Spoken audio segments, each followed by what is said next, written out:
And then I raised an issue in Parliament. Honorable Minta Kando, Health Minister, will be making statement about cholera outbreak in meningitis. In his submission, he talked about this gap at the local government level, which affects implementation of government policy. Straight away, I realized that, look, Professor Mills Oye Bibi, when he came into office, that the MMDC should stay until a new person was nominated. Then there will be smooth transition, which was very good. And this they were sworn in on the 7th. By on the 9th, letters had been issued. As we speak, all our assemblies, no leadership. All the assemblies across the nation. We don't have metropolitan chief executives, municipal chief executives. We don't have DCs. All right?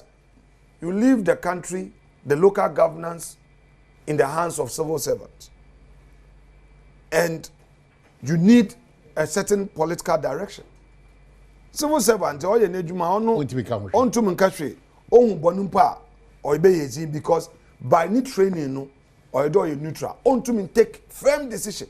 So, Minta Kando express his frustration that even at that level, saying, Konya civil servant to be a why you're ready, then look, let me go all out.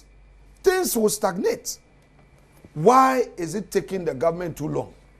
Knowing that, okay, we want to terminate the appointment of Akufo-Addo's appointees. Be ready. At least we have a local government minister. We in Parliament fast-track the process of our confirmation for them. A local government minister has been in office for some 3 weeks. What is he waiting for? Why are they not expediting the process of nominating MMDCs? What is stopping them? All right? Of course, subject to getting qualified candidate. In the Ekaphobia, one call class 6 and one call JHS simple is on MC. In that process, I'm not sure the people would be happy with you.